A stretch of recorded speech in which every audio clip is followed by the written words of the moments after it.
केवल उसको चालू नहीं करेगा बस। संक्रांति तीर्थ में स्नान हुए नहीं तो, और ये जैन धर्म में तो फिर भी कम मान्यता है, लेकिन अन्य मतावलंबियों में बहुत मान्यता है। तो वो क्या करते हैं, गंगा नहाने में, अब देखो 12 साल वाला होता है ना, क्या नाम से, कुंभ, फिर देखो क्या मस्त नाम, नहाना के नहाना, धर्म का धर्म, भीड़ उड़ पड़ती है, करोड़ों लोग तो कहते देखो आजकल कितने लोग आते हैं, मैंने हम मिलाते नहीं ना इसलिए नहीं आते हैं। हम भी स्विमिंग पूल बनवा के क्या लग जाए कि इसमें धर्म है, देखो इंदौर में स्विमिंग पूल बनवाओ, और जो एक दिन नहाएगा वो रोज सुबह नहाएगा उसका धर्म हो, फ्री ऑफ चार्ज धर्म। दो चीज हो गई। तीसरी क्या होता है, संक्रांति, संक्रांति में नाम देना, ये कुधर्म है, अपने संक्रांति पर्व नहीं माना गया। संक्रांति में क्या होता है, पतंग उड़ाना हो, मीठा मीठा नमकीन जो भी मतलब जो करते हैं लोग, बाकी संक्रांति जैन पर्व नहीं। तो संक्रांति क्या, अभी अपने यहाँ में भी इतनी सारी चीजें चल रही है आजकल। संक्रांति पे रोड खिचड़ा बनेगा, रोड तीज पे रोड बनेंगे, और इस पे ये बनेंगे वहां। जिन धर्म में तो त्याग और संयम की बात, यदि यहाँ भी रोड तीज पे रोड बनने लग जाएंगे और यहाँ भी यदि खिचड़ा बनने लग जाएंगे, तो इसमें और जैन धर्म में अंतर क्या, क्यों, वो लोग भी उनके दिन फिक्स है, जब जो खाना होता है वो काम वो कर रहे हैं, और तुम भी अपने अपने हिसाब से कर रहे हो, तो तुम करो तो सही और वो करो तो करो। यदि वो किसी नाम से भी खाना पीना कर रहा है, यदि वो जन्माष्टमी के नाम पे या महाशिवरात्रि के नाम पे यदि वो शराब पी लिया है, और जन्माष्टमी के नाम पे दूध पी लिया है, मक्खन खा रहा है, यदि हम उसको धर्म नहीं कहते, तो रोड तीज पे तुम्हारा रोड खाना वो धर्म कैसे कहा जा सकता। खाना हो तो खाओ, वो मना नहीं है, लेकिन रोड कुछ भी तो खाना है, दूध और चोट तो खाने में क्या दिक्कत है, नहीं सब रोड तीज का फिक्स है। एक आध दिन आगे पीछे बन जाए तो फिर बुजुर्ग माता जी कहते हैं ये आज क्यों नहीं बनाया है, कल को बना दिया, दूध को बना दिया, पता नहीं कल है तीज था। तो इसका इससे क्या लेना देना है कि वो तीज को बनेगा तो उससे कुछ हो जाएगा, क्या हुआ उससे। और संक्रांति के दिन खिचड़ा बनना चाहिए, और दिवाली के दिन मिठाई बननी चाहिए, महावीर जयंती के दिन लड्डू बनने चाहिए। सब चीजें तो तुमने कर रखी है, वो करे तो दो, अब तुम करे हमारे तो धर्म पर्व है। अरे धर्म पर्व 10 लक्ष्य मनाते ही अपन, उसमें भी यही खाते पीते हैं कि वो त्याग रूप मनाते हैं। तो जब त्याग रूप मनाया जाएगा, एक पर्व के त्याग रूप है जिन धर्म के, तो सभी पर्व त्याग रूप होते हैं। पहली बात तो अपने रोड तीज का कोई चक्कर ही नहीं है, ये रोड तीज की कहानी भी नहीं है और इसकी मान्यता भी नहीं है। ऐसे सुहाग रस्म वो करवा चौथ बना रही है, ये सुहाग रस्म बना रही है, उनकी करवा चौथ गलत है, इनकी सुहाग रस्म सही है। क्यों, ये सुहाग की रक्षा करने की। पहली बात तो तुम्हारा सुहाग है कि दुहाग है, तो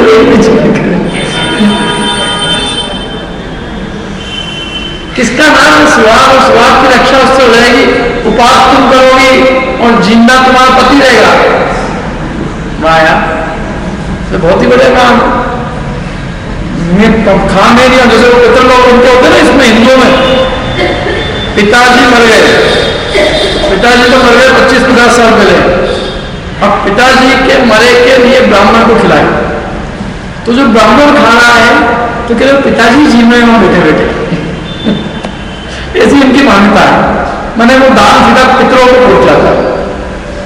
यदि श्राद्ध के दिनों में जो ब्राह्मण को खिलाया जाता है वो सब पितरों के पास पहुंच जाता है। तो मैंने कहा तो बहुत ही अच्छी बात है भैया, क्या ब्राह्मणों ने खाने के लिए अपने बहुत अच्छी तरकीब निकाली, लेकिन क्या यहाँ खाया हुआ तो किसी को पितर को मिलता है?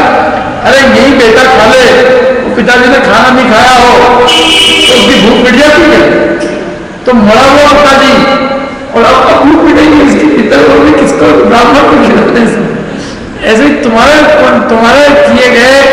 विशुद्ध परिणामों से तुम्हारे पति का क्या होगा? यदि जो होना है वो उसके विशुद्ध परिणामों से होगा।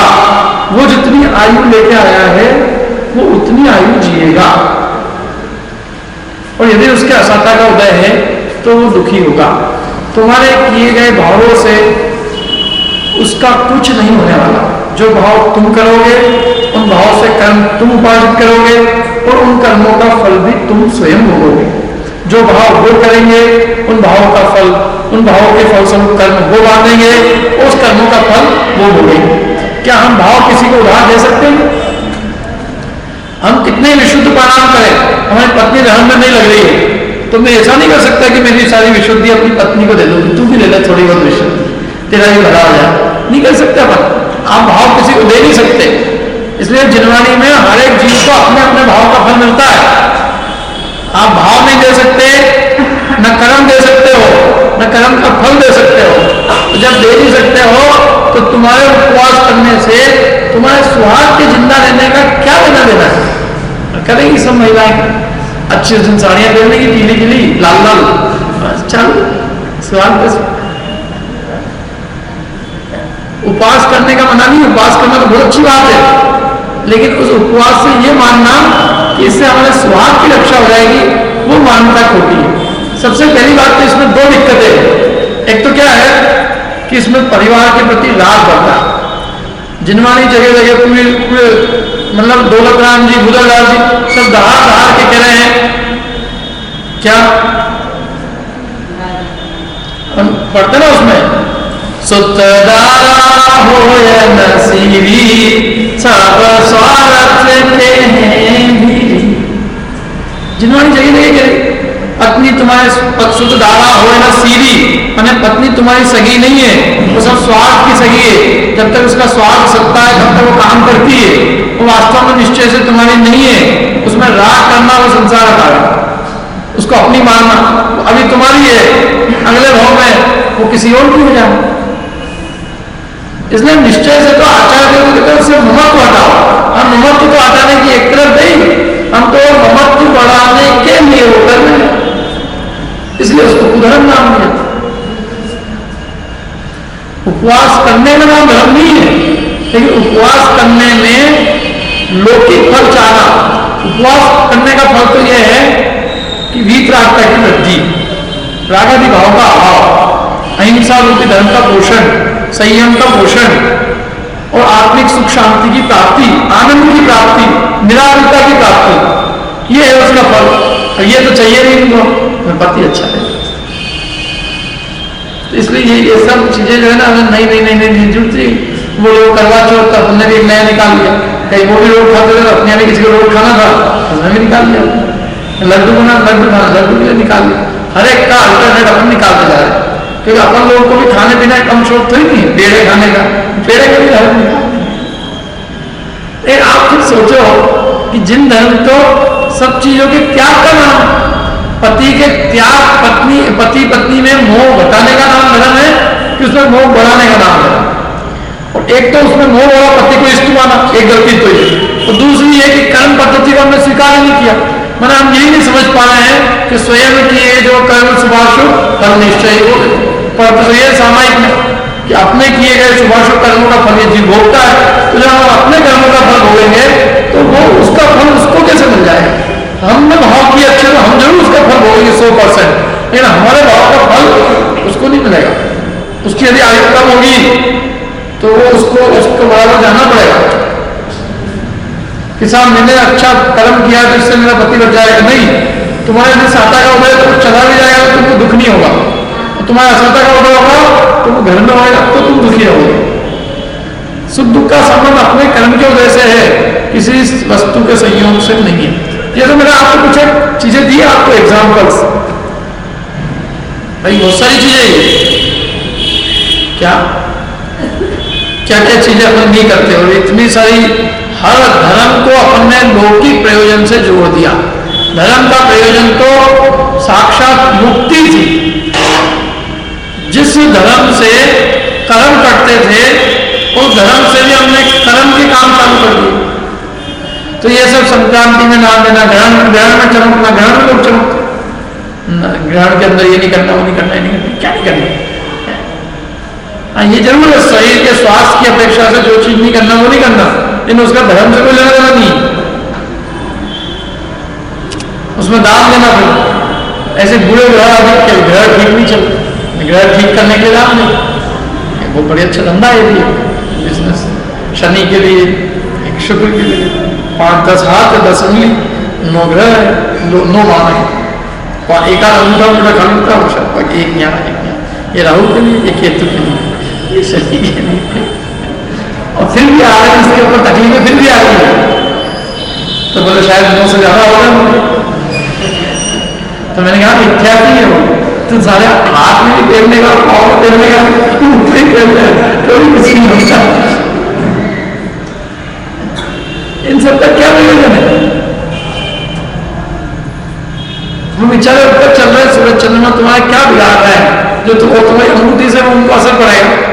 तुम यहाँ पहनोगे और यहाँ से ले जाएगी सीधे सारा।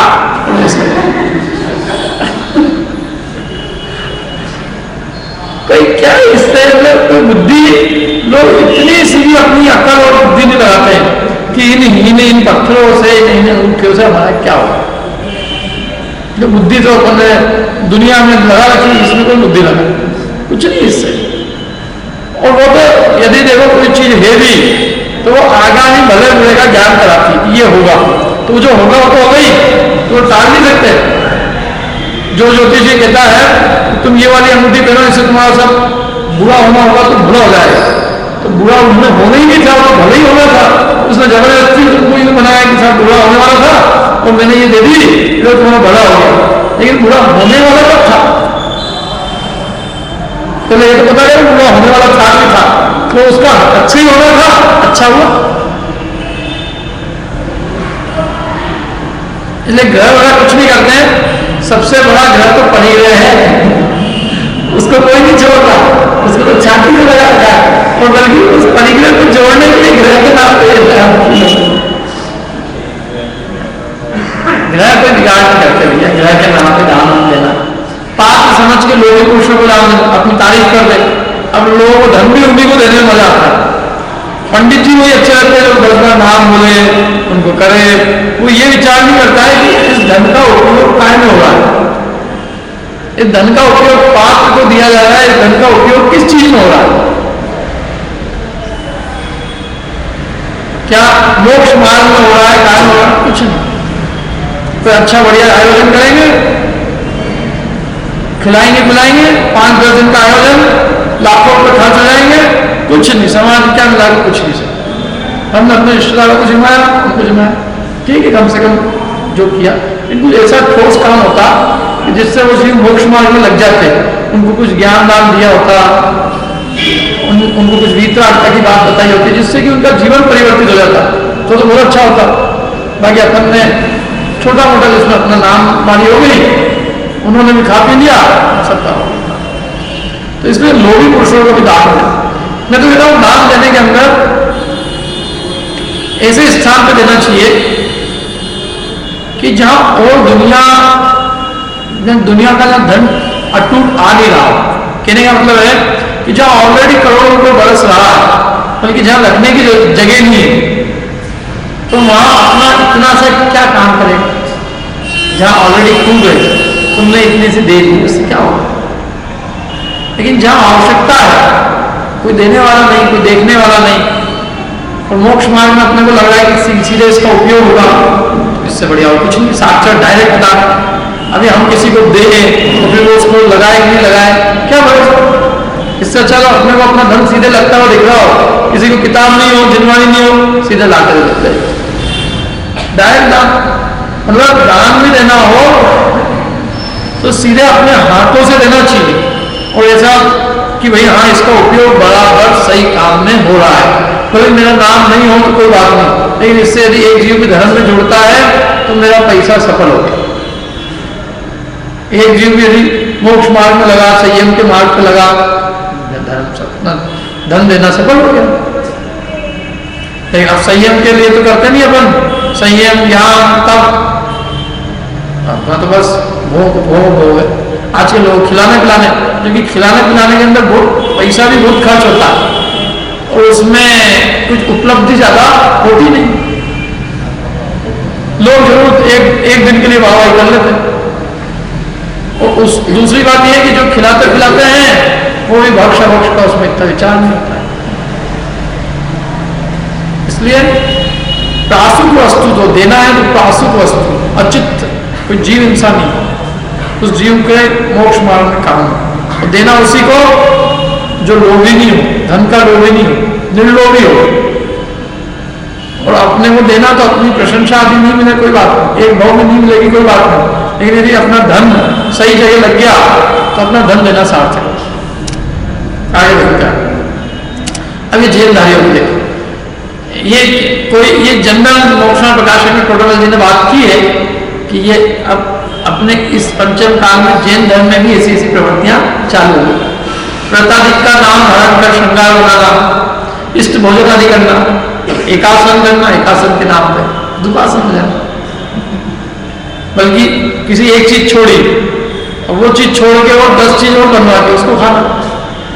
कुतूहल करना, कुतूहल माने आपस में कौन जीता कौन हारा, कौन जीता कौन हारा, कुतूहल करता है उसको लोग आ जाता है, हाँ किसको गिफ्ट मिल गया। कषाय बनाने के आपस में लड़ाई झगड़ा हो, दंड बंद हो, थोड़ी किसी की मान कषाय बढ़े, किसी की क्रोध बढ़ जाए, किसी की लोभ आदि बढ़े। जुआ, ये जैसे ये होते ना अपने दीपावली के दिन, अपन लोग या तो यहाँ इतनी प्रवृत्ति नहीं है, लेकिन कई लोग दिवाली के दिन ही जुआ खेलते हैं और वो समझते हैं कि आज के दिन यदि हमने जुआ नहीं खेला तो दिवाली का अपमान हो जाएगा। भगवान महावीर स्वामी का अपमान मानते हैं, खेलते हैं आप करते हैं ऐसे लोग काम क्या करते हैं ऐसे जिन मत में भी तो अपन लोग ऐसे मध्य प्रदेश मतलब ऐसे पीछे बैठे हैं, अपने आसपास क्या है बिल्कुल बचे हुए हैं अपन बहुत सारी चीजों से। जैसे जिन मंदिर में बाग बावड़ी बनाना, बावड़ी बाग, नाना कु कथा राष्ट्र कथा, अपन ने समझ लो एक मीटिंग का उसकी करें, अपन खाने पीने का आयोजन, और खाने पीने का आयोजन करके क्या है, जितने अधिकांश ग्रुप है, जितने सोशल ग्रुप है, ऐसा वो क्या है, एक तो बगीचे में इनकी पार्टी होती है, घास पे चलते हैं सब, रात्रि दिन का कोई विचार एक नहीं होता, खाने की जो वस्तु होती है वो कोई भक्ष होती नहीं, अभक्ष वस्तु, और जो चर्चाएं होगी देश की कथा, इसका सम्मान उसका सम्मान, ये अध्यक्ष ये मंत्री एक दूसरे का सम्मान करते, हो गया अपने से 4-6 हज़ार रुपये टीप लिए, ये भी कुछ ये चलो बच्चे 4 बार खिला तो दिया आपने, कोई बात नहीं क्या है वसूल हो गया। मैं तो आज तक हिंदुस्तान की किसी सोशल ग्रुप में भर्ती नहीं होती। मेरे को एक जगह स्वाध्याय के लिए बुलाया था तो मैंने और माहौल देखा तो मेरी और इच्छा भी खत्म हो गई कि अब ये स्वाध्याय के लिए योग्य स्थान है।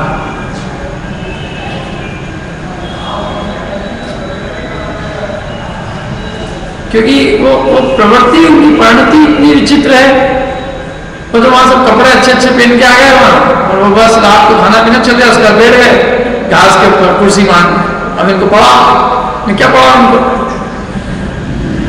इससे तो मेरे घर पे कोई एक जना भी आया मैं उठवा दूंगा, लेकिन ये 1000 की सवाल होना क्या है, कुछ नहीं होना है। मेरे मान लूंगा कि हाँ इतने लोगों ने सुना और ये भी खुश हो जाएंगे, इससे क्या सिद्धि है, इनमें धर्म का अंश कहाँ है?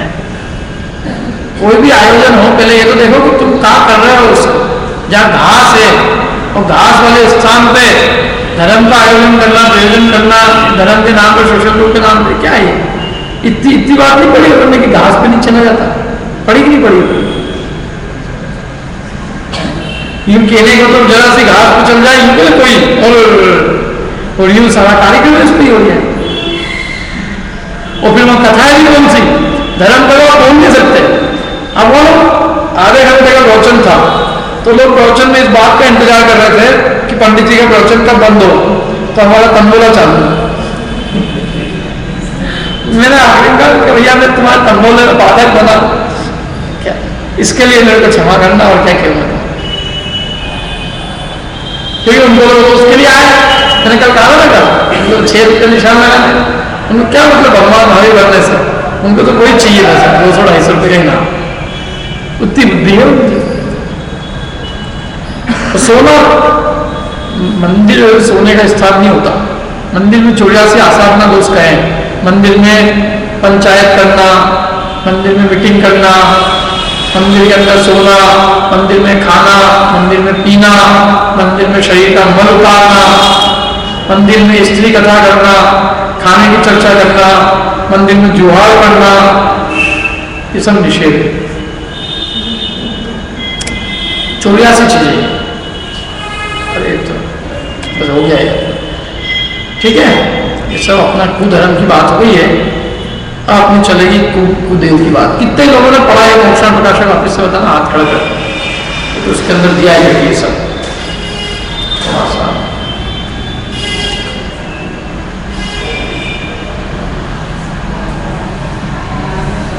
पढ़ा ना आप लोगों ने। मेरी आपसे फिर विनम्र, जिन लोगों ने पढ़ा उसको बहुत बहुत धन्यवाद, क्योंकि ये सारा विषय अपने उसमें से लिया है। तो मूल ग्रंथ तो कम से कम एक बार जरूर देखना। 6वां अध्याय, उसमें तीनों का अच्छे से वर्णन किया है, क्या क्या हम प्रवृत्तियां कर रहे हैं। क्योंकि क्या है, अपने को कई बार कोई दोष ऐसे आ जाते हैं अपने जीवन में जिसकी अपने को खबर नहीं होती। दोष आ जाना जीवन में इतना बुरा नहीं है जितना कि दोष को दोष नहीं जानना बुरा है। हाँ बोलो। कोई बात, कोई दिक्कत नहीं होता। हाँ तो अच्छा है, महावीर नमः, इस बार भगवान महावीर स्वामी का नमन किया। लेकिन ये मानना कि भगवान महावीर स्वामी का नाम रखने से शादी अच्छी होगी, वो ठीक। नाम तो अपन किसी भी कोई राग का नाम रखते तो रीत रागता को के लिए आता है, ताकि हमारा राग बढ़े नहीं, उसको कंट्रोल में रखने। और कम से कम वो गणेशाय नमः लिखेंगे, क्योंकि कुछ न कुछ तो नमः लिखेंगे। इसलिए बहुत अच्छे जो लिख रहे हैं कि महावीराय नमः, क्योंकि जो महावीराय नमः नहीं लिखेंगे वो नियम से दूसरे नमः लिख देंगे। तो शादी ब्याह के मामले में भगवान को खींचना नहीं भगवान, या देखो अपने तो भगवान की साक्षी में सब काम होते हैं। अपन ने विवाह को गलत नहीं माना है। विवाह सदा संतोष व्रत है। विवाह के दिन अपन नियम लेते हैं सारे समाज की साक्षी में कि हम अपनी पत्नी से कभी भी, मतलब अपनी पत्नी को छोड़कर अन्य किसी स्त्री में राग नहीं करेंगे, अपनी पत्नी के प्रति पूरा वफादार रहेंगे। अपन नियम लेते, सब समाज को बुलवाते हैं। इसलिए तुम समाज के सामने नियम लो तो तुमको थोड़ा भय रहेगा।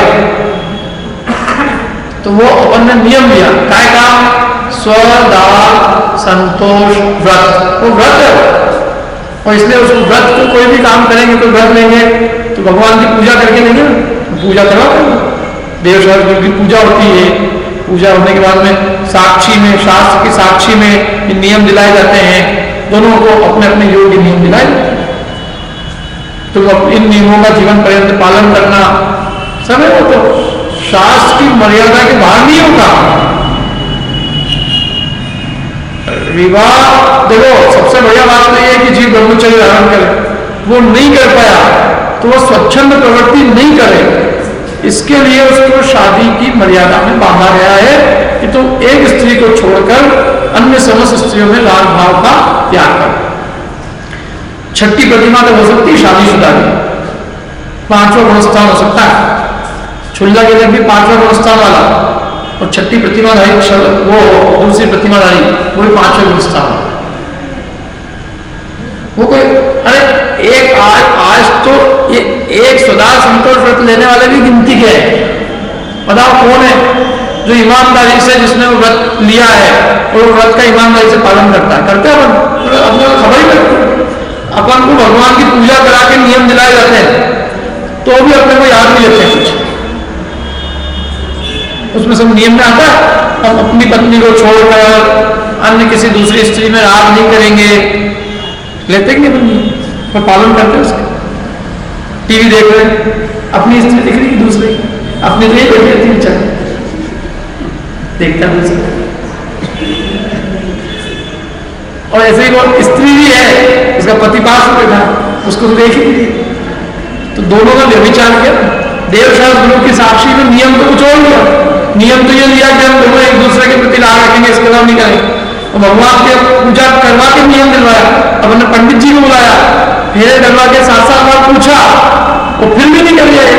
1000 लोगों की साक्षी में, पंडित की साक्षी में, भगवान जिन की साक्षी में, गुरु मतलब शास्त्र की साक्षी में है, सबकी साक्षी में नियम दिलाया, वही आदमी तुम। इसलिए वो तो सही है, इसलिए वो मांगलिक कार्य है, शादी अमांगलिक नहीं है। शादी करके उस नियम को तोड़ना अमांगलिक है। अपन ने वो नियम ले लिया, अब नियम ले लिया अपना सबसे राग तो घट गया ना, इतने तो अपनी मर्यादा ही हुई कि नहीं हुई मर्यादा, नहीं अमर्यादित था राग, अब वो राग क्या हो गया, मर्यादित हो। एक में राग रहा, अन्य समस्त में राग भाव का त्याग हुआ। ब्रह्मचर्य अनुव्रत और क्या, अपनी ब्रह्मचर्य अनुव्रत की परिभाषा क्या है, 2 अंतर 6 लगाना नहीं ना, पढ़ रहा है निज वनिता भिन्न, निज वनिता भिन्न सकल नारी सो रहेगा, अपनी पत्नी के अलावा अन्य समस्त स्त्रियों से विरक्त रहता है, यह अनुव्रत है। अपने क्या दिक्कत है कि अपने लोग एक्सट्रीम पे जाते हैं, या तो बोला हम महाराज बनना, शादी नहीं करना, कुछ नहीं करना, और शादी कर ले तो मतलब सब पाप की छूट है, हम वो कुछ भी करें, टीवी देखे, कभी भी खाए पिए, तो हमारा कुछ भी नहीं, तुम्हारा कुछ कैसे नहीं है, तुम भी उसी नियम की बाउंड्री में आते हो। ऐसा तो ही नहीं कि विवाह करने पर सारे उच्च शंकर प्रवृत्ति हो। विवाह तो वास्तव में प्रवृत्ति को, उच्च शंकर प्रवृत्ति को मर्यादा में लाने के लिए किया, नहीं तो काय के लिए सत्ता बात ढोंग रचा है। 1000 जने को बुलाने किया और भगवान फेरे लाने के लिए क्या थे, यूं ही कर लेते घर में, उसको कहते फोन करके इस तारीख को तो खत्म, फ्री पॉकेट भी काम है। अपन ने वो सब काम काय के लिए किया, मुझे उसको नियम दिलाया साहब का, पूजन आदि कर रही है, वो सबका प्रयोजन क्या है, इसलिए हम भगवान को याद करते हैं, वो करना चाहिए। शादी विवाह के अवसर पर जिन्हें भगवान को जरूर याद करना चाहिए। वो तो उनको निमंत्रण भी देना चाहिए, तो हमारे यहाँ उनको नमस्कार करने में कोई दिक्कत नहीं है, लेकिन वो निमंत्रण में लग जाओ, श्री नेमिनाथ, उसके ऊपर लिख लें सब परिवार।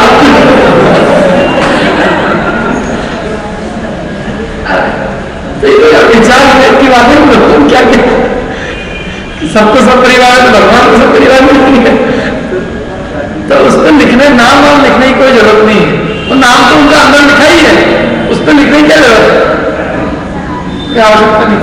भगवान को पत्रिका वगैरह देने का भी कोई मेरे को तो समझ नहीं आता, मैं लोग भगवान भाई साहब अब वो काम को आना जो निर्णय भगवान अपनी खुद की शादी में नहीं है।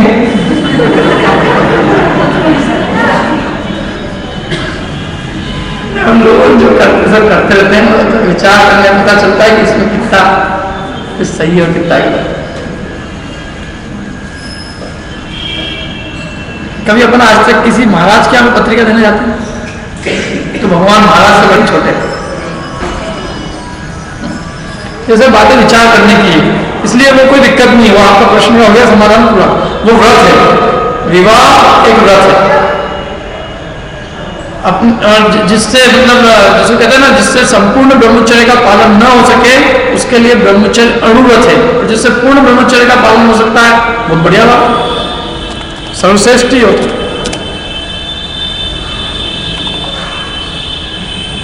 अब थोड़ी कुदेव की चर्चा कर लेते हैं, क्योंकि तो हो गया अपना।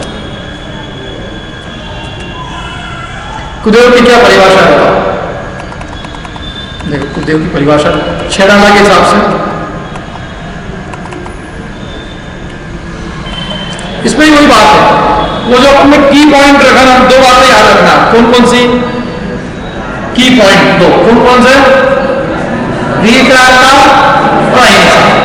वीतरागता और अहिंसा, देव होगा वो वीतरागी अहिंसक होगा, धर्म होगा वो वीतरागता अहिंसा का पोषण करेगा, गुरु होंगे वो वीतरागता और अहिंसा में, ये 2 चीजें। तो और इसमें भी वो चीजें लगाई उन्होंने, तो देव किसे कहेंगे, जो राग द्वेष मल मलिन, मैंने राग द्वेष रूपी मल से तो मलिन है। आपने कैसे जाना कि राग द्वेष रूपी मल से मलिन है, जैसा उनके पास में वनिता है, वनिता माने पत्नी। पत्नी किसका पति? रात। पत्नी नियम से रात का पति है। और गदा हथियार, हथियार गाय का प्रति द्वेष, हथियार गाय के काम है लड़ने के, और पत्नी रात, दोनों चीजें हुई ना। आपने दोनों चीजें रख रखी, इससे हमने जाना क्या राग द्वेष, क्योंकि ये दोनों राग द्वेष के चिन्ह है। किसी के हाथ आयुध है, किसी को नारभाती। तो जिसके हाथ में हथियार है उसका सीधा मतलब है कि उसको किसी न किसी से द्वेष है। जिसको द्वेष नहीं होता किसी से जिसका कोई लड़ाई झगड़ा नहीं हो, वो हथियार क्यों लेके चलेगा? हथियार जो लेके चलता है इसका मतलब क्या है? कि कोई लड़ाई झगड़ा है। हथियार धारण करना ये तो दोष को बताता है। हथियार होना ये कोई अच्छी बात हुई नहीं। किसी से लड़ाई झगड़ा चल रहा हो, किसी से डर हो, किसी से भय लग रहा हो, क्योंकि हथियार तो हिंसा के प्रतीक है। हथियार से भगवान की शोभा नहीं है। भगवान की शोभा तो हथियार के त्याग से है। भगवान भी हथियार रखने लग जाएंगे तो किसको हथियार का त्याग कराओगे? क्या वो हथियार भी कितने खुद भी मुझे गुस्सा भी आया तो कितना, चलो तो मेरे गुस्सा आ रहा हूँ, क्या करूँगा? बच्चों एक हाथ से मारूंगा, ज्यादा गुस्सा है एक चक्कू निकाल, अरे वाह तो मैं चक्कू नहीं, एक चक्कू नहीं, एक और हाथ बनाया, एक और हाथ निकाल तलवार, उससे भी गुस्सा नहीं मिटे, एक और हाथ उसमें भागा, 4-5 और बना रहे, और फिर पूरा एक हाथ बचा आदमी में, तो मुंडी काटी और एक हाथ मुंडी, देखो और बताओ, मतलब इससे ज्यादा हिंसक रूप और क्या हो सकता है? और यदि ऐसे हिंसक की पूजा होगी तो दुनिया में बहुत सारे कसाई है, चांदार दिल लावे बहुत सारे तालिबान के लोग, उनको पूजा करना बढ़िया, वो तो कम से कम इतने नहीं है। यदि हिंसा ही पूजा के योग्य हो जाएगा, हथियार की यदि पूजन के योग्य हो जाएंगे तो फिर भैया अहिंसा धर्म का रहा, आपको हिंसा ही धर्म हो गया। तो इसलिए कहा उन्होंने कि वनिता हो, पत्नी हो पास, पूरी फैमिली सही, एक पत्नी इधर भाई, दोनों फुल फैमिली। तो कहेंगे हम कि इसमें और फिर अपने में कोई अंतर क्या रहा? पत्नी और हथियार तो संसारी जीवों के होते ही है, फिर अपने में भगवान में कोई अंतर नहीं रहे। तो इन चिन्हों से चिन्हित है, बस ये चिन्ह दोनों ग्रंथों ने लक्षण दे दिया। जो राग द्वेष रूपी मल से मलिन है, कैसे जाना कि राग द्वेष रूपी मल से मलिन है? कि राग द्वेष के चिन्ह पाए जाते हैं। राग का चिन्ह पत्नी, द्वेष का चिन्ह हथियार, हथियार गदा हो गया। दोनों चीजें हैं राग द्वेष। राग द्वेष है, हम में उसमें अंतर क्या रहा? हम भी रागी द्वेष है, ये भी रागी द्वेष है। हम कोई पत्नी से प्रेम है, इसको हमसे ज्यादा प्रेम, हमारे पास तो हथियार हम तो लेते ही नहीं, हथियार में लेते। तो अंतर क्या रहा? अंतर तो कुछ है नहीं। तो फिर हम किस आधार पर उसको बड़ा माने, तो अपने को छोटा माने, उसकी पूजा करें, उससे डरे? क्या से डरे? उसमें कौन सा गुण है जिससे हम डरे कि तुम नहीं मानोगे तो कुछ कर लेंगे? क्या कर लेंगे? तुम्हारा पुण्य बाप का उदय करेगा, और क्या करेंगे? ते हैं कुदेव, वैसे क्या है कुदेव जितने भी है, उन्होंने तो सीधे सीधे चिन्ह दे दिया जो राग द्वेष रूपी मल से मलिन।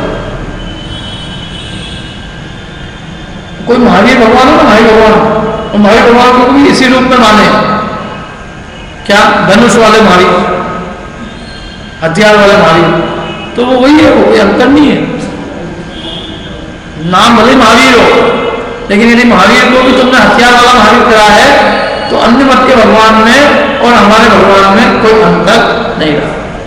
भगवान का स्वरूप तो वीतरागतामय है। यदि वो वीतरागतामय है तो वो निर्दोष है, और यदि उनमें राग द्वेष है तो उसमें अन्य मत में और जिन मत में कोई अंतर मिला, फिर तो दोनों एक सही के होते। क्या डिफरेंस हुआ?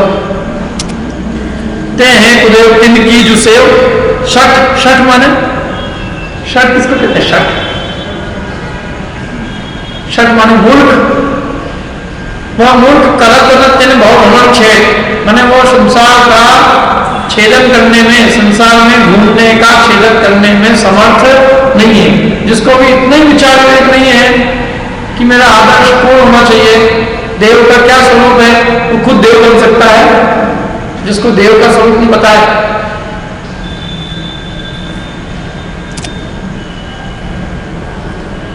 कौन है वो? शठ है। शठ माने मूर्ख, अज्ञानी, मिथ्या दृष्टि, जो जिद्दी देना उसका, उसके संसार का अंत कभी नहीं आता है। राग द्वेष करने वाले के संसार का अंत आ सकता है, लेकिन रागी द्वेषी को देव मान के जो पूछता है उसके संसार का अंत आना बहुत दुष्कर है। इसीलिए तो जगह जगह इतना निषेध किया, क्योंकि इससे अपने अनादिकालीन मिथ्यात्व जो है ना बहुत पुष्ट होता है। राग द्वेष की प्रवृत्ति तो पहले पड़ी हुई है और इनसे वो पुष्ट होती है। देखो पैसा को अच्छा मानती कि नहीं मानती दुनिया, और समझ लो ये हो रहा है कि हाँ इनको मानने से पैसा खूब आता है, तो पैसे में राग बढ़ा कि घटा, पैसे में इष्ट मानने की कल्पना बढ़ी कि घटी, और पाप पुण्य के उदय का विश्वास कम हुआ कि बढ़ा? कम हुआ, क्योंकि पाप पुण्य को नहीं माना हमने। किसको माना? इसको देने वाला माना। देने वाला कौन था? कर्म। और माना किसको? उसको। तो ये कर्म चोरी को तुमने नकारा कि नकारा? कर्म चोरी को नकारा, वीतरागता को नकारा, और इष्ट अनिष्ट वस्तुओं में जो इष्ट अनिष्ट मानने की बुद्धि है वो बड़ी। वो कहते हैं मूल में यही बुद्धि खोटी है, किसी वस्तु को इष्ट मानना और किसी को अनिष्ट मानना ये मिथ्या बुद्धि है। और ये मिथ्या बुद्धि जिससे बढ़े तो वो तो खतरनाक चीज है, और ग्रहित मिथ्या से ये सब चीजें बहुत बढ़ती है। जो जीव इनके चक्कर में एक बार फंसा उसको संसार से निकालने में कोई समर्थ नहीं। उसकी बुद्धि ऐसी दौड़ती है कि वो एक, उन्होंने लिखा जवाहरलाल नेहरू ने कि जो शीतला माता को पूछता है, तो ये कहावत है कि शीतला माता को पूछने से बच्चे की चेचक नहीं निकलती। चेचक मतलब चेचक का रोग मिट जाता है, ऐसा लोग मानते हैं। तो अब एक हुआ, उसको चेचक हुई, और उसको ठंडे पानी वगैरह शीतला का रोग करते हैं, दूर जो भी उपचार करते हैं, उसको झाड़ू वगैरह देते हैं। तो क्या होता है कि जैसे झाड़ू वगैरह देते हैं ना, झाड़ू, तो झाड़ू से तो वो कीटाणु आ जाते हैं। तो अब वो मर गया, ना, वो मरा गाय की वजह से कीटाणु नहीं, लेकिन तो भी वो दूसरा होएगा और उसको भी चेचक निकलेगी, तो वही उपचार है। जवाहरलाल नेहरू ने कहा कि हिंदुस्तान में इतना अंधविश्वास है कि 7 बच्चे मर जाए और 8वां बच्चा हो तो ये वो जो जिसकी आराधना करता था शीतला माता की, वो उसी के पास फिर जाएगा। ऐसी बुद्धियां अन्य मतों के अंदर देखो आप, पता नहीं किस किस काम, इस पे झाड़ू लगवाना, उसको भगवान करना, और उन्होंने तरकीब कितनी अच्छी अच्छी बना रखी है कि झाड़ू लगाई और 15 दिन तक ये जिंदा रह गया। ये झाड़ू लगाई और झाड़ू का असर है ना हो जाता हो, तो झाड़ू का असर दिखता 15 दिन बाद। जिस बच्चे को मरना होगा ना तो पहले 15 दिन के अंदर मर जाएगा, और नहीं मरना होगा तो फिर वो झाड़ू यदि आपने लगाया तो नहीं मरेगा। तो क्या होता है कि झाड़ू लगा दी तो उसके कीटाणु होते हैं ना जो, तो वो कीटाणु बच्चा सहन कर लेगा, 15 दिन से ज्यादा अपने आप जी जाएगा, और जिसको मरना होगा उसको मरता रहेगा। अब वो है तो वो साइंस, लेकिन वो झाड़ू पड़ू का गणित फिट पिलाया था, 15 दिन के अंदर मर गया, अनंत करेगा झाड़ू मरना होगा 15 दिन मर जाएगा। तो ऐसी ही है, सब चीजें हैं ये। और देव के 3 प्रकार, कितने प्रकार के देव हैं? 4। सुदेव, देव, उदेव, देव। सुदेव माने वीतरागी अनंत देव, ये पूजा के योग। पंच परमेष्टि में जो अनंत सिद्ध है ये सुदेव, क्योंकि ये क्या है? वीतरागी और इसके बाद देव। देव कौन है? सब भवनाशी, लंका, ज्योतिषी, वैमानिक, चारवती के देव, ये देव, ये भी देव। ये अब इन पूजा के योगी कौन है? सुदेव, ये देव नहीं है। इन देवों को कितना मनस्ताप हो सकता है? छोटे से ऊपर नहीं जा सकते, और हम लोग अपन सब लोग 5 कर सकते, पुरुषों को 7वां तक हो सकता इस काल में भी। तो अपने को 5वां हो सकता है, तो 5वां वाला चौथा, जिसको चौथे से ज्यादा नहीं हो सकता, उसकी पूजा भक्ति करेगा कि वो अपनी करेगा। शास्त्र में ये तो कहानी मिल जाएगी कि देवों ने मनुष्यों की पूजा करी ऊपर से उतर के, लेकिन मनुष्य देवताओं की पूजा करने लग गया। शास्त्र में एक पंक्ति नहीं मिलेगी। देव तो मनुष्य होने की सोचते हैं, कब हम मनुष्य बने और संयम धारण करें, लेकिन मनुष्य कभी देव होने की नहीं सोचता। हाँ, जिसको भोग भोग अच्छे लगते हो वो जरूर सोचे कब देव बनूंगा, लेकिन जिसको संयम प्यारा हो वो नहीं सोचेगा। और तीसरा है खुदेव, हरि हर ब्रह्मा विष्णु महेश्वर, जो वीतरागी नहीं है, रागी द्वेषी है, और जिनकी लोगों ने देव रूप में स्थापना कर रखी, जिनके आयु है, हथियार है, सब है, हिंसक रूप है, रौद्र रूप है, राग द्वेष से संयुक्त है, वो सब क्या है? वो देव। और इससे भी खतरनाक एक और है अदेव, पीपल का पेड़, तुलसी, जो मिल जाए से। जैनी भी कम नहीं है, जैनी तो बहुत आगे है इसमें। अभी दिवाली आई कर देंगे, भैयों को रोक लगेगी, तराजू को, चप्पल जूते को भी कहते, उसको भी नाम बना के उसको भी ढोलना, जो नहीं आएंगे सबको जो चाहिए सबकी करता है। उस दिन भगवान की तो पूजा करने में तो इसको इतनी जल्दी होती है, फटाफट करो, और घंटे भर तक सबके ऊपर कर अच्छे से सवालों पर डालेगा आराम से, दही दूध के अंदर इसमें क्या करता, सब बहुत मजा आता है उसमें। तो गन्ने का चाह करने लगाएंगे, इधर उधर नीचे वो सब पूरा। अब ये सब चीजें ये काय में अदेव नहीं तो क्या है? मोक्ष मार्ग से इन सब बातों का क्या संबंध है? भगवान जब मोक्ष गए होंगे तो ये सवाल उठा देगा उस दिन, क्यों? महावीर स्वामी जिस दिन मोक्ष गए होंगे, गौतम गंगा ने क्या किया? दोपहर को सवाल उठा, शाम को क्या किया होगा? जो काम उस दिन उन्होंने किया करो, वो काम उन्होंने तो नहीं किया। भगवान महावीर स्वामी मोक्ष गए होंगे, हमने क्या किया? अपन सोचो, उस दिन अपन होते तो क्या करते? भगवान के गुणगान करते, गौतम मंडल की पूजा करते, उनके केवल ज्ञान की स्तुति गाते, जो गुण उन्होंने प्राप्त किए वो गुण हमने प्रकट हो, इसकी भावना करते, संयम से रहते, उपवास करते, भगवान की वाणी को याद करते, उनका जीवन चरित्र पढ़ते, स्वाध्याय करते, सामायिक करते, यही करते ना कि अपन भोगते क्या करते? चल रही है, चल रही है, क्या कर सकते? किसी के सब यहाँ बैठने वाले भी जितने लोग हैं ना, सबके घरों में जाके बैठ रहे होते हैं, क्या करते? और 3-4 कारणों से लोग कुदेव का सेवन करते हैं। एक तो मोक्ष है, कितने लोग इनसे मोक्ष जाए, किनका सेवन करने से? इनका। अन्य मत वाले मोक्ष की बात करते हैं, लेकिन मोक्ष के नाम पर भोग की बात करते हैं। बैकुंठ, उनका मोक्ष माने बैकुंठ। बैकुंठ माने जहाँ खूब वो देव बैठे हैं, रास्ता देवी नृत्य कर रही है, उनका मोक्ष है। मोक्ष के नाम पर दिखाते भी वही होगी, जैसे उनके शिव जी मोक्ष में बैठे हैं, ये तो शिव जी बैठे हैं तो वो शिव जी होंगे, पास में पार्वती जरूर होगी। यदि और कोई होंगे विष्णु जी तो लक्ष्मी जी होंगी, अथवा और कोई होंगे इंद्र होंगे तो इंद्र बैठे आराम से, इधर सब चारों ओर चल रहा है, उनका मोक्ष हो रहा है। तो ये मोक्ष क्या है? ये मोक्ष तो फिर यही हो जाएगा, उस मोक्ष के लिए वहां की क्या जरूरत है? मोक्ष का स्वरूप वो है ही नहीं। तो एक तो वो लोग हृदय आदि का सेवन करते हैं मोक्ष के प्रयोजन से, दूसरा परलोक के प्रयोजन, हमारा अगला लोक सुधर जाए, तीसरा इस लोक के प्रयोजन। इसमें कौन सा प्रयोजन सिद्ध होता है? एक भी नहीं, बल्कि वो तीनों उल्टे हो जाते हैं, फिर भी करते हैं काम। लोक में तो कोई काम करे उसको सफलता नहीं मिले तो विचार करेगा कि ये काम मैं कर रहा हूं सही है कि गलत है, लेकिन यहां बुद्धि नहीं रहा।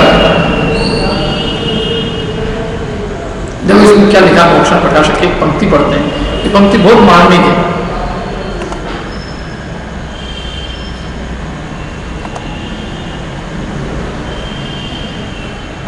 ये आप लोगों ने पढ़ा होगा 6वां अध्याय, इसमें सब का वर्णन है, इसलिए मेरी इच्छा थी कि आप सब लोग इसको जरूर पढ़ो।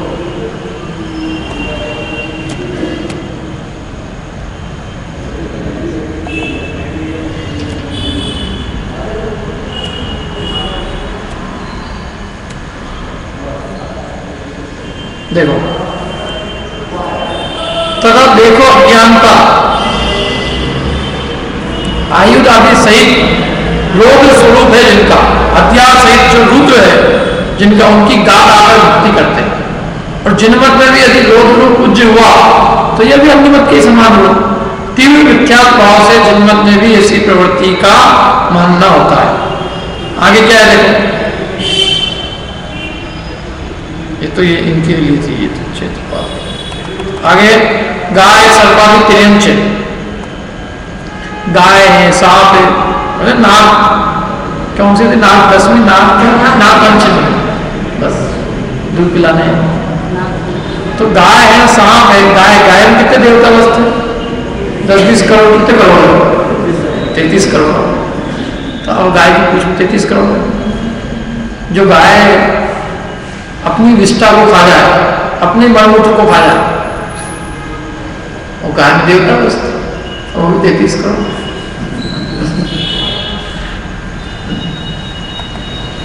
गाय, सर्प है, सांप है, और सांप में क्या अच्छी चीज है, तो वे प्रत्यक्ष अपने से हीन है कि नहीं है विचार, उनका तिरस्कार नहीं कर सकते, उनकी निंद दशा देखी जाती है। वृक्ष है, अग्नि है, जल है, स्थावर है, लेकिन भी बढ़िया है, तिरंचों से भी हीन है। शस्त्र है, दवा है, ये अचेतन है, सर्वशक्ति से हीन है, उनमें पूज्य बने का उपचार भी नहीं संभव, यानी किस प्रकार से उपचार दे रहे हैं, पूज्य बने किसी प्रकार से संभावित नहीं है। इसलिए इनका पूजना वो क्या है, पढ़ लो, इनका पूजना क्या है, महामिथ्याभाव, महामिथ्यात्व है, इससे बढ़ के मिथ्यात्व नहीं। इनको पूजने से प्रत्यक्ष न सामने कुछ मिल रहा है, न अनुमान वाला कुछ फल प्राप्ति होती है, इसलिए इनका पूजना योग्य नहीं है।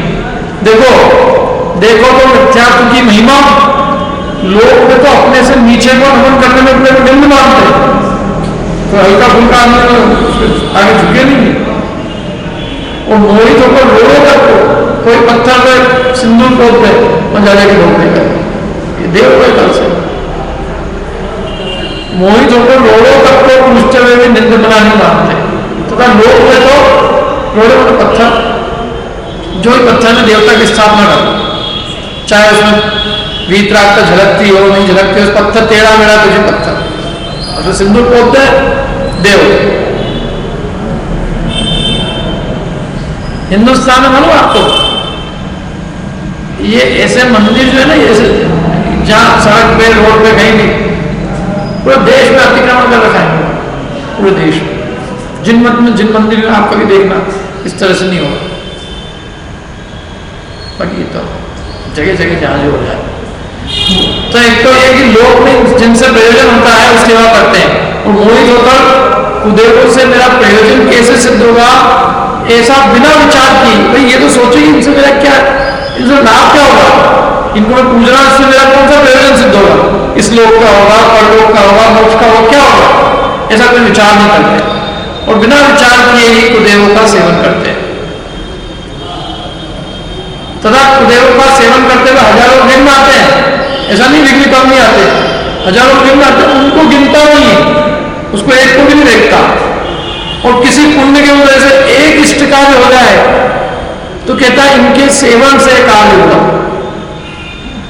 और जो कुदेवादिक का सेवन किए बिना जो इष्ट कार्य हो, उन्हें तो गिनते ही नहीं। कितने लोग कुदेवादिक को नहीं मानते, अमेरिका वाले लोग किसको मानते हैं, किसी को नहीं, उनके इष्ट कार्य हो रहे हैं, उन्हें तो गिनता नहीं है। और खुद को कोई अनिष्ट हो जाए, जरा सा कोई अनिष्ट हो जाए तो कहता है इन्होंने इनका सेवन नहीं किया ना, इसलिए ऐसा अनिष्ट हो। इतना नहीं विचारता कि यदि इन्हीं के इष्ट अनिष्ट करना हो तो जो पूछते हैं उनके इष्ट होना चाहिए, और जो नहीं पूछते हैं उनके अनिष्ट होना चाहिए, परंतु ऐसा तो दिखाई नहीं देता।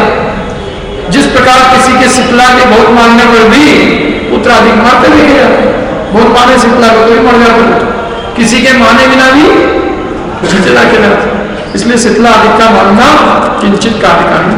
अब देखो यहाँ एक और प्रश्न क्या है, कार्यकारी नहीं हो तो नहीं हो, उनके मानने से क्या बिगाड़ हो गया हमारा, ये प्रश्न है। सब मान ले तो क्या बीमारी है, क्या दिक्कत है?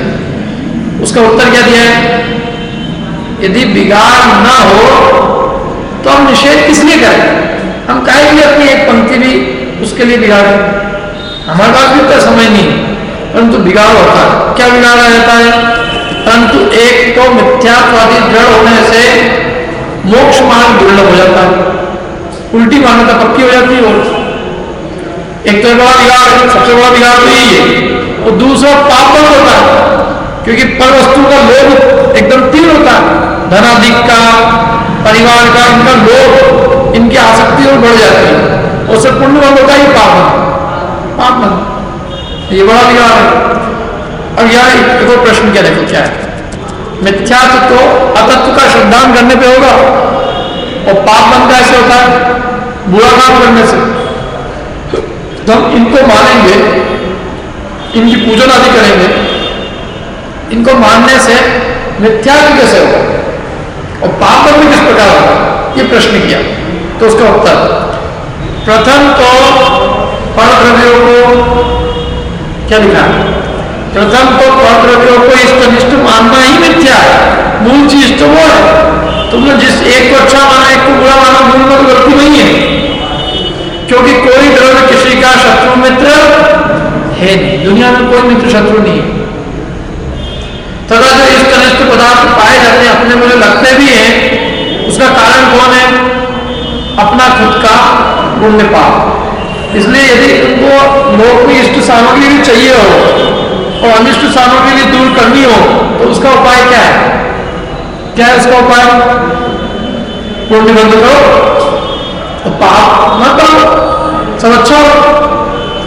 तथा यदि कर्म उदय का भी निश्चय ना हो, कर्म का भी निश्चय नहीं हो, और इष्ट अनिष्ट के बाह्य कारणों के संयोग वियोग का उपाय करें, परंतु एक तो कह रहे हैं कि कुदेव को मानने से इष्ट अनिष्ट बुद्धि दूर नहीं होती, और बल्कि क्या होती है? और बढ़ती है। इष्ट अनिष्ट को मानने की बुद्धि बढ़ती है, और उससे पुण्यवत होता है कि पाप बंद होता है। तथा कुदेव किसी को धनाधिक देते या छुड़ा लेते नहीं देखे जाते। किसी के पैसा छुड़ा लिया, किसी को पैसा दे दिया, इसलिए वे बाह्य कारण भी नहीं है। इनकी मान्यता किस अर्थ की जाती है? जब अत्यंत भ्रम बुद्धि हो, पूरा दिमाग मोहित हो जाए, जीवादि तत्वों के श्रद्धा ज्ञान का अंश भी नहीं हो, और राग द्वेष की, दिख रहा है आपको? नहीं दिख रहा?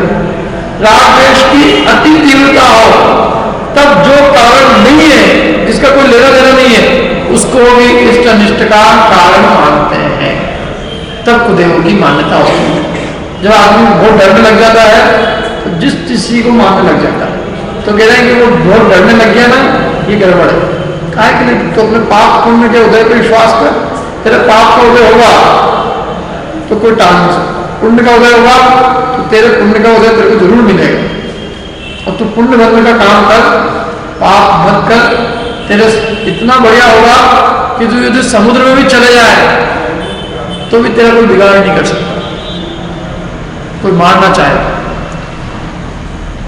जंगल में चले जाए, चारों ओर शेर वेर हो, लेकिन जिसका खुद का पाप का उदय नहीं, उसका कोई कुछ नहीं बिगाड़ सकता। और यदि पुण्य और यदि पाप का उदय होगा तो तू भले सबके साथ पास में बिठा ले, जो बिगाड़ होना है वो होगा। इसलिए ऐसा तीव्र मिथ्यात्व भाव होने पर मोक्ष मार्ग अति दुर्लभ हो जाता है। इसलिए काला ज्ञान के कुदेव गुरु कुधर्म का वर्णन किया। अपन अगली बार इसको यदि और कुछ होगा तो अपन करेंगे, और नहीं तो इस सब के बाद अगला चैप्टर पर नेक्स्ट वीक से चालू करें। अभी की चर्चा नहीं साहब, आप सब लोगों को इतने निवेदन मेरा कि वो जो अपन ने जो ग्रंथ दिया है मोक्ष मार्ग प्रकाशक, उसका 6वां अध्याय जरूर पढ़ें। जिनके पास जिनवाणी नहीं हो वो यहाँ से जिनवाणी ले ले, PDF ले ले, पेन ड्राइव में मैं लिंक भेज दूंगा, जैसे भी हो 6वां अध्याय जरूर पढ़ें। जिनवाणी स्तुति के लिए सब लोग खड़े।